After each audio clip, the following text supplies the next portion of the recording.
Welcome back to another episode of We Talk Fit with Mish and Dean.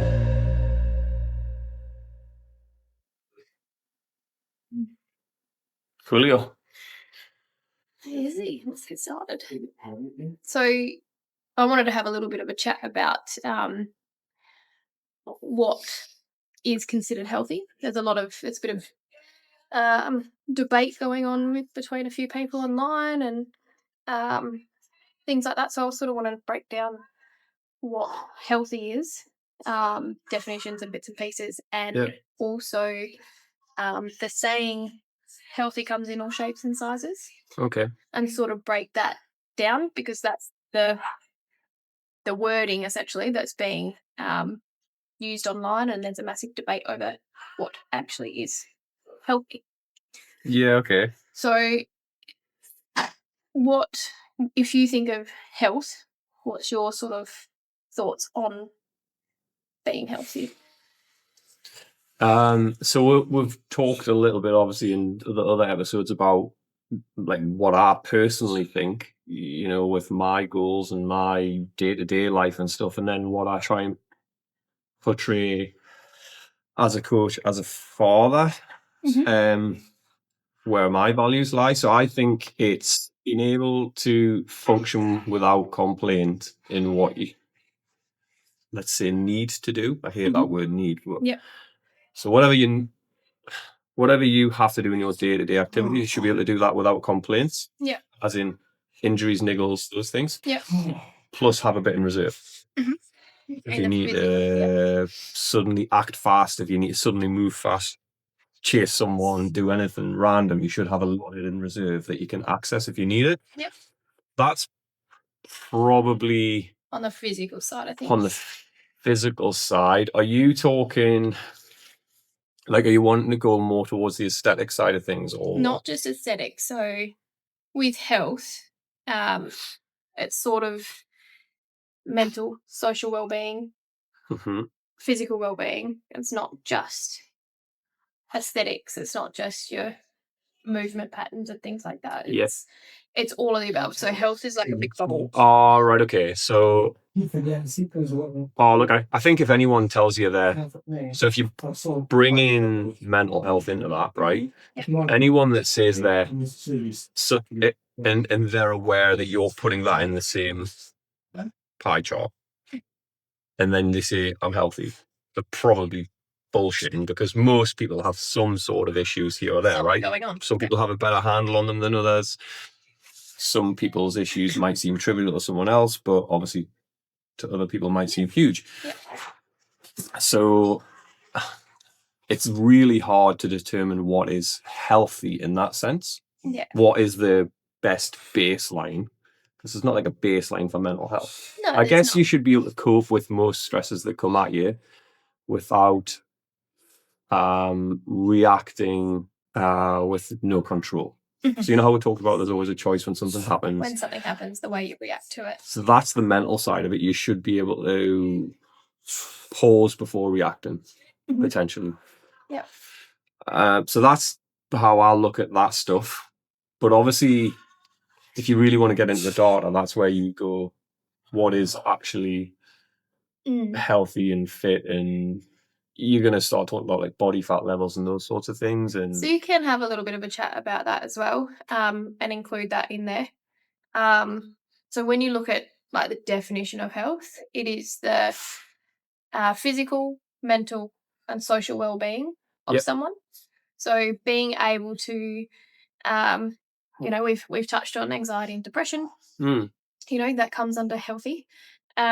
Same with being able to socialize with people, because humans aren't meant to just stay home and be in their own space. So their social well-being and things like that, and then also their physical well-being, which we've touched on as well, with being able to, being able to functionally move, which we've touched on as well. So when you look at health as a whole, it is big picture. It's a big picture. It's not just the way you look either. So you do want to have a look at body fat percentages and stuff as well, because when you look into the data of it, when you're overweight and things like that, you do have more chance of diabetes, coronary heart disease, all these other little things that can happen when you are overweight. But you can also have those when you're not functionally fit, which we've discussed. Absolutely. Because you can look really good, but you can be super unhealthy and malnourished. Absolutely. Like one part of, if we look at the big picture of pie chart, one part of it directly affects the other part of it. And there's sort of like they're really synergistic how they all affect each other. Yeah. So when you're sort of breaking down those sorts of things, it's not just the way you look and things like that. It's the whole picture. It's being able to determine what actually healthy means and what it means to you versus what it means to me as well. So everyone's physical fitness can be slightly different. Absolutely. As well, and what they think healthy is for them versus healthy is for someone else. So what you said, obviously it's quite a sort of not taboo subject, but it's quite a what would you call it? Dividing. It is a very topic. dividing What sort of instigated you want to talk about that or think about that? So there was a couple of very well-known people online. One has sort of said, I wouldn't hire a fitness coach, essentially, because I don't want to get information and try and get advice from someone who can't look after themselves. Yeah. Was their interpretation of it, and going, I'd rather see someone who's fit, functional, and doesn't have certifications, because I know that they can get to that point. I know that they've gotten there. They've done, whatever they look physically fit. I know I can get to that. They're sort of living trying to portray or trying to get out of that. Yeah. Yeah. I get that. Yep. Which created massive controversy with another influencer, and they sort of went back at that person and went, you got to be careful what you say online. You can't do that. Healthy comes in all shapes and sizes. Which I think, if you break down healthy comes in all shapes and sizes, you've got to be very careful on not wrapping people in. Absolutely. If you're severely overweight, healthy comes in all shapes and sizes, then you go, oh, you're healthy, but are you? And you're almost like, it depends on how far it's to them, to their health, It depends on how far it's got with them, but you're almost enabling some potentially, it could be mental, life damaging behaviors, whether it be the mental side or the physical stuff. We're just going to use an example of someone like overweight as just for an example, a test subject in this conversation, I guess. But regardless of what size anybody is, and I know you would agree with this because that's why we work so well together, but regardless of how big anybody is, let's say, doesn't alter the amount of care or attention that person should have from like a loved one, friends and family, like going up the chain to like PT or a coach or whatever. I think you can have both discussions. You can have that person's really valuable and needs care and attention and all those things, but we don't need to tell them that, like, and again, I'm going to sound very woke, like, yeah, you go girl, like, you own it, like, that's not the right thing from a health point of view. I'm all for empowerment. I'm all for everybody feeling happy and empowered in their own body. Yeah. And if they're happy with their image, what they're giving out, portraying, that's okay. Yeah. But don't sell it as health. Yes. Is what I think you're kind of getting at. Yeah, pretty and much. I'd buy into that. And again, people that would know me well enough that I probably err on the wrap people and cotton wool side of things more often than the other side of the coin. Yeah. That doesn't mean that I'm going to sell them if they need to lose some weight for a health reason or a medical reason. I'm not going to try and tell them there's something they're not. Yeah. Absolutely not. Exactly. Absolutely not, because you can have both conversations. I think. No, I agree with you. I do agree with that. And I'm probably very much the same as you. I'm not going to be brutal in it, and I'm not going to be, ever put anyone down or anything like that. It's still supporting them and wrapping them a little bit in cotton wool, like you say. I think. But explaining, where you're at, what's happening, where we can be, where we don't want to be if we do get worse, in a sense. So if we still use that test subject, if we were to get worse, what could be the harmful reactions down the track? You don't want to pander someone and go, yep, sweet, you're fine, no dramas. That means that I'm actually a shit coach and I'm not actually looking after your future well-being. It's lazy. It's very, you know me, that I'm old-fashioned and stuff, but it's very 2020, or more like 2024, because I actually think things are starting to go back the other way a little bit. I think people are, the woke stuff's just being pulled back a little bit with everything that's going on worldwide. But we really do need to differentiate between everybody can be happy in whatever they want to do, but you can also disagree, because the data would back it up. That plus, oversized body weight issues, there's data to back that up, that's going to affect your organs, it's going to affect your joints. I don't even know, because I haven't done the research, but there probably is a direct correlation to mental health, because of all the negative stuff that would then affect you physiologically, would then affect you mentally. So it's, I mean, obviously, which comes back to being healthy. All parts affect each other. Yeah. I mean, you mentioned obviously it was a coach or an influencer, I think you said, that was going like, oh, I wouldn't want to be coached by oversized, or was it oversized, did you say? I'm probably using the wrong term. Literally. Fat. Literally said it wouldn't do. Right, okay. Yep. So we'll go, I don't want to be coached by a fat PT. Now, I would probably agree with that, personally. Yeah.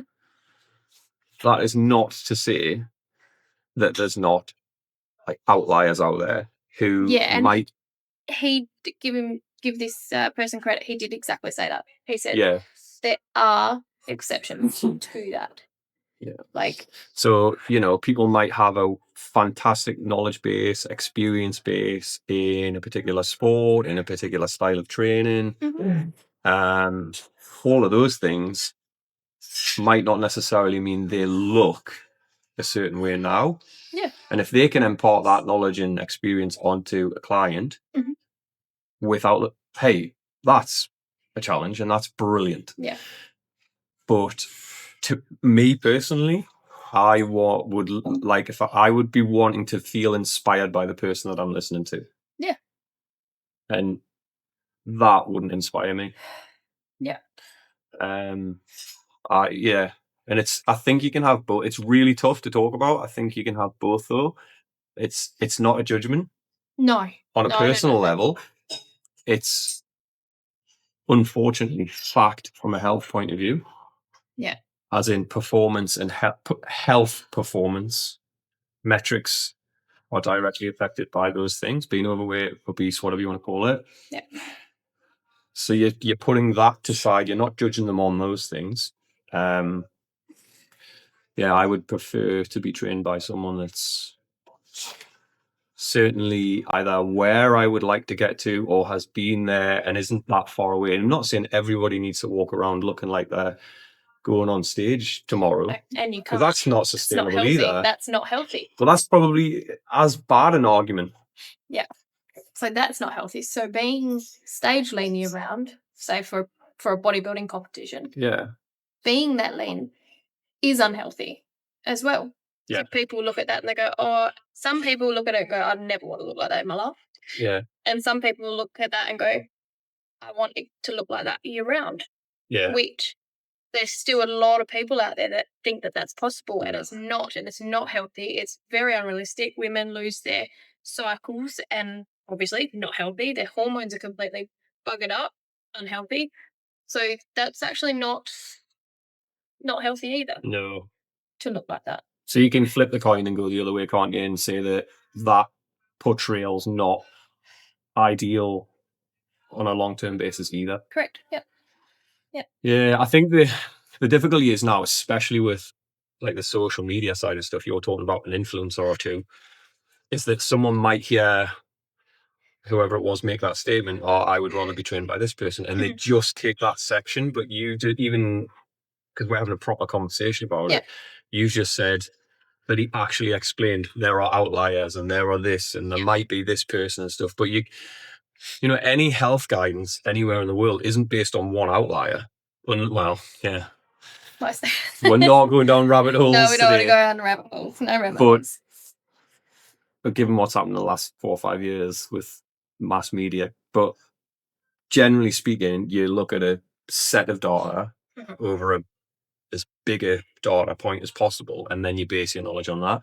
Yeah. So yeah, there could be outliers, you know, and I think it's worth saying as well, like, especially in our world of like strength, lifting, those things, like there's a whole industry of powerlifting and strength training and stuff, and typically bigger people. Yeah. Now, if I was wanting to get really strong, like way stronger than I am now, I'd probably listen to powerlifting coaches or strength coaches. Now, they would be medically, not all of them, of course, and again, we're not generalizing, but you know, a good majority would be overweight. Yeah, because that is how they move as much mass, you know, with obviously good mass. with good technique and correct training and all of the other protocols in place. Yeah. So that's just one part of the industry that actually, that's almost what you'd be looking for. Exactly. Yeah. But you know, generally speaking, if it was more of a sporting world, you know, we're looking at bodybuilding, those sorts of things. My personal take on functionally fit, I'd be looking for a coach that was, you know, in better nick, I guess is the horrible way of putting it. Summarizing it. But again, you're going to get clickbait that just jumps on a statement like that. That's what it was. That's what both were. So a lot of it was clickbait. It was a bit more of a an out there comment to say first. People have a half read of it as they do, don't go into the details of it, and don't actually go and be realistic and go, okay, cool, now I get it now that I've read a little bit more. You know, I understand what this person's talking about. And then it does become clickbait, and then people come back at you, and then it becomes a topic, which is what happens. But you've got to be able to break it down a little bit and go, okay, I understand. Yeah. And then it's also very, also not very good because a lot of people don't break it down. So they take that little bit, like what you said, you know, they take this little bit. Well, that's the same with everything these days, is like, you hear one, there's no context applied to an argument. You just hear one bit of statement, jump on it and run with the whole narrative. And I don't know the person like exactly that you're talking about, but I'm trying not to use and I might disagree with him. Like, if I listen to it, I might also disagree with what he was saying. Yeah. But from that summation, I'm looking at it going, okay, the fact that you even, like I say, you mentioned straight afterwards, he said there will be outliers and things. He's backing up what he's saying with, based on the data, this is whatever. Yeah. With exceptions. And that's just normal argument. Exactly. Like, you know, from someone that's not, you know, don't have letters after my name or something, but it's being normal about things. Yeah. Yep. So, you can disagree with someone, and this is more like general about anything. You can disagree with people's opinion without having to like fall out with them and argue with them. And this is like a bigger picture conversation. But like, I could probably subset 10 people I know and ask them what they think about the exact same thing we've just talked about. And I might get 4 on this side and 6 on the other side, or and that'll be based on how they are with their journeys as well. They're going to be influenced by their own experience. And but that doesn't make any of them wrong. You're all allowed your opinion. Yeah. That's why the data is important. Yeah. Because it will tell you what like markers indicate a higher chance of all-cause mortality, comorbidities and things like that. Yeah. Sorry. That's what the data is there for. Yeah. So you can have opinion, and it's very valuable, and people shouldn't shut you out based on that. Yeah. But that's not the same as fact. Yeah. Yeah. Sometimes it could be, but it's there Which can be is two things. which is why I sort of wanted to go into the definition of health as a whole. You know what healthy actually is. I mean, you asked me what's health, and I started going down my normal pathway of it, and you sort of immediately went, "Oh well, yeah, but you need to pull this in, and you need to pull this in." But I didn't suddenly go, "Oh well, you're wrong. That's not health. That's got nothing to do with health." Yeah, well, yeah. Like, just have normal conversations, people. Yeah, have a normal conversation, work it out. So, like World Health Organization and your Oxford definitions and things. So, it was the Oxford was free of illness and disease, essentially, and then World Health Organization was I immediately, not. when you say WHO, like I immediately go, because they've been so good to us lately. Go on. I know. So World Health Organization was a state of complete physical, mental, and social well-being, and not just on the absence of disease. Yeah, I think, that's a tough one, because I guess, you'd have to let the data drive you to see what's factually correct there, because that's pretty subjective still. It is.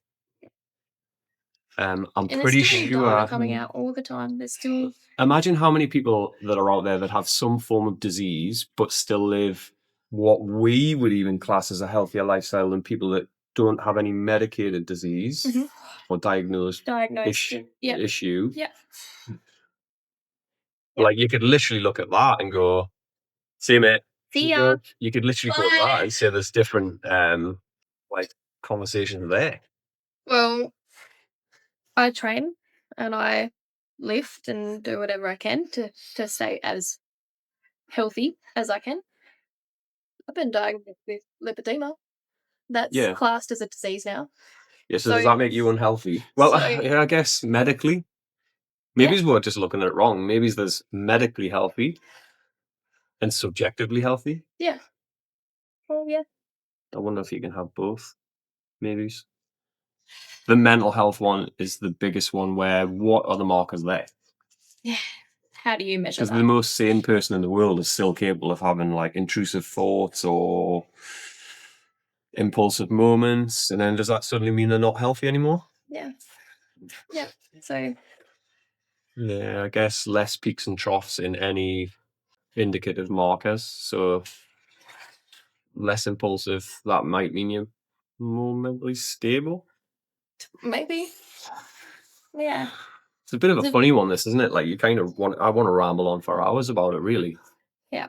It's quite an interesting topic, a broad topic, a big topic to really sort of delve into.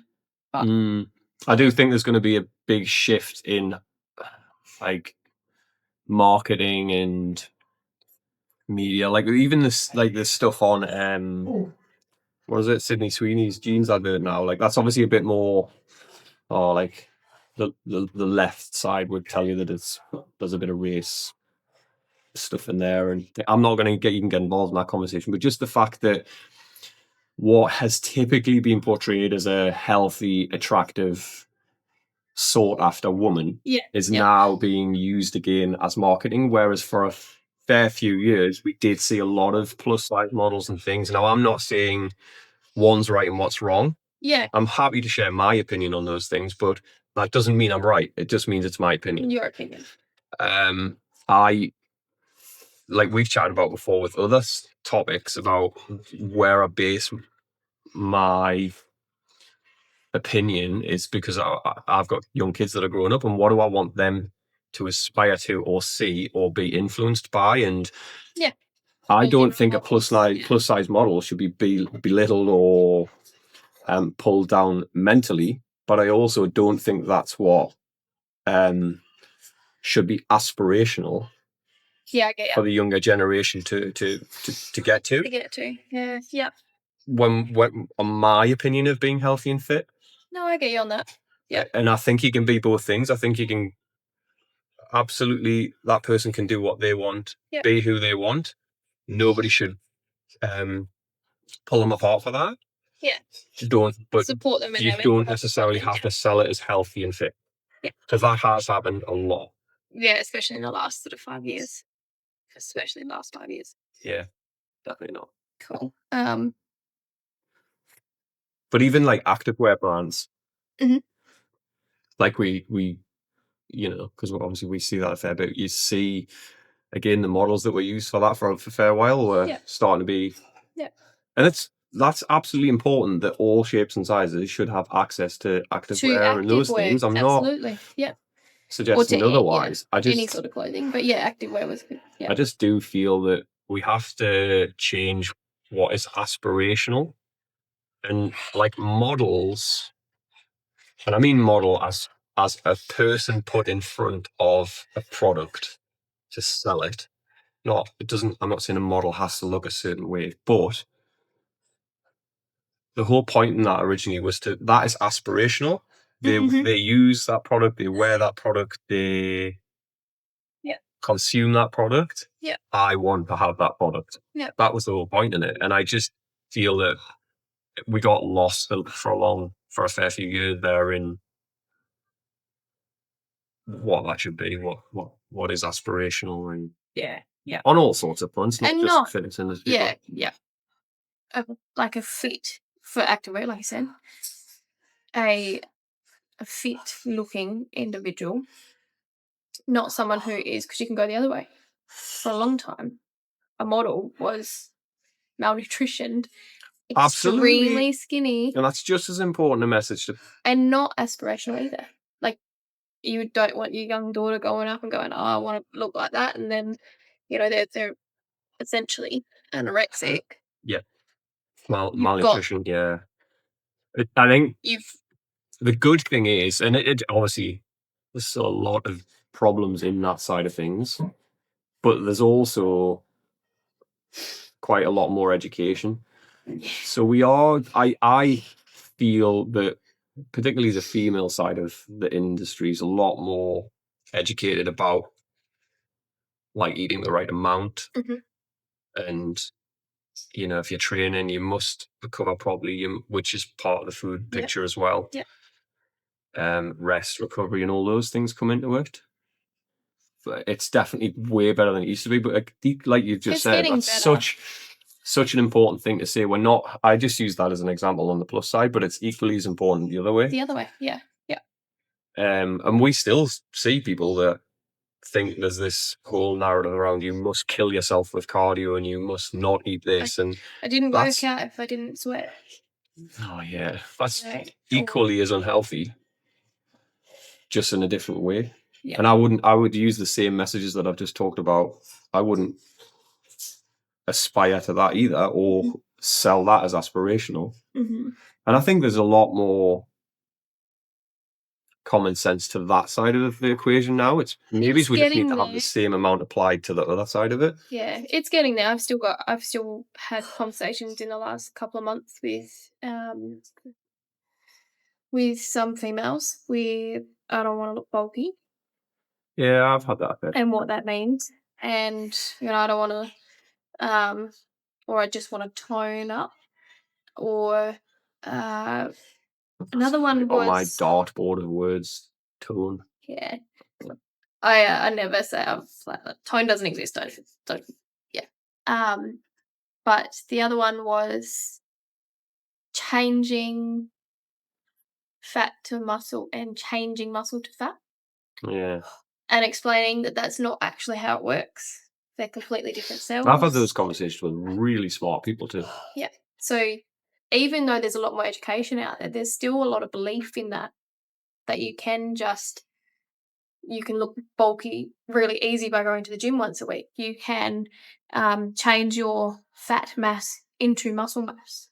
And it's not how it works. There's still a lot of that out there. I've had conversations with that a couple of times in the last couple of months, and it's, trying to explain that that's not how it works.